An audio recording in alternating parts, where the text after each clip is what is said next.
She's the author of The Complete Marriage Counselor, Relationship-Saving Advice from America's Top 50 Couples Therapists, Love Lessons from Bad Breakups, and the Question and Answer Dating Book, and How Does That Make You Feel? True Confessions from Both Sides of the Therapy Couch, which you can also purchase in the lobby today. I highly recommend it. Sherry Amatenstein reading, Being a Therapist Doesn't Mean I Am a Bastion of Mental Health.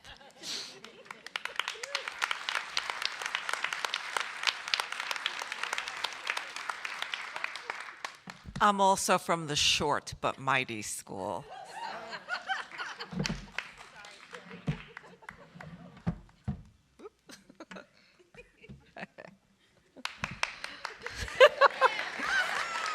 Well, that's all I have to do.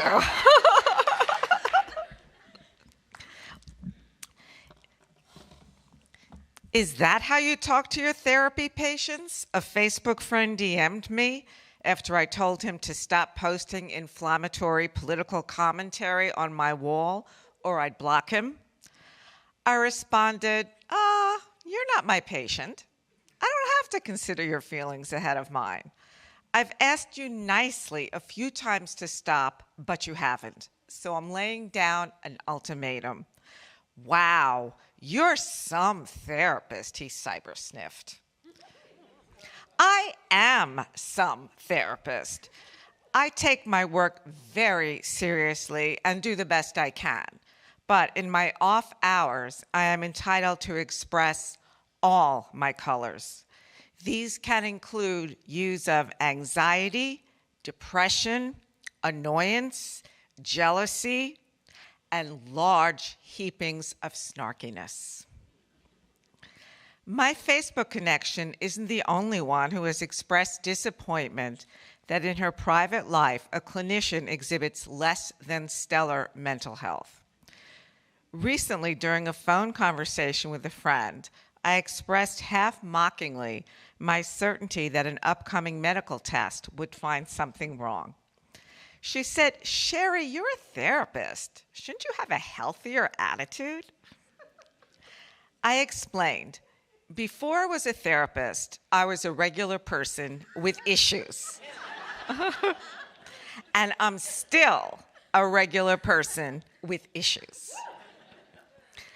As a child of Holocaust survivors, I inherited what has been termed intergenerational trauma. Along with nutrients, my mother's milk fed me depression, expectation of negative outcomes, and anxiety. I was drawn to becoming a healer because of my intimate connection to suffering. Possessing awareness of the potentially calamitous effects of boogeymen like emotional paralysis, poor self-image, and distorted thinking, I seek to help others shine a clearer light into their psyches.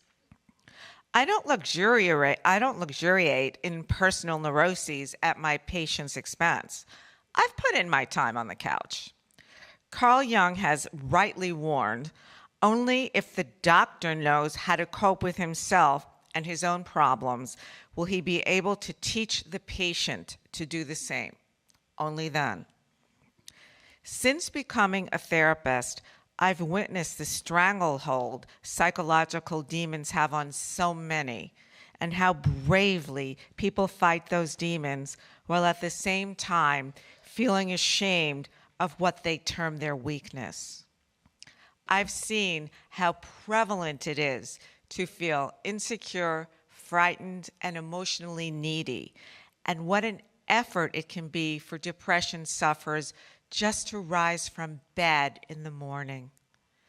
Bearing witness over and over to the trauma of others has helped me better deal with my own. We're in this together.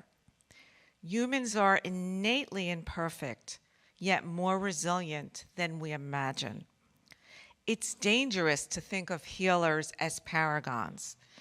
Countless religious leaders have proven themselves unworthy of blind faith. So it is with therapists. People come to shrinks at their most vulnerable.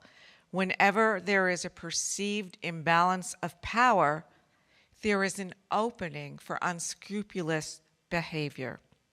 That is part of the reason I created my anthology, How Does That Make You Feel? True Confessions from Both Sides of the Therapy Couch.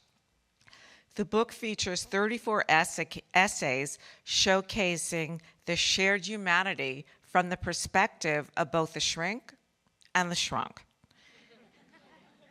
In other words, the good, the bad, and the ugly.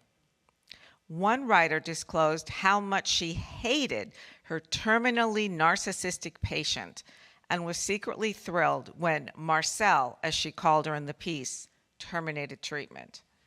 Another writer confessed it took her years to realize that the therapist her parents sent her to as a 16-year-old had been sexually inappropriate and should have lost his license, if not his freedom.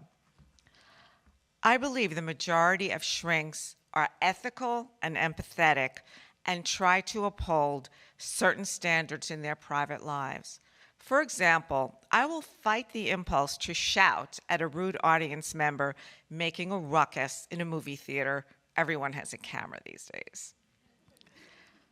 But I won't censor myself in a private message to a rude Facebook friend or hide behind my therapist persona when dealing with people who don't pay me for my wisdom or listening ear.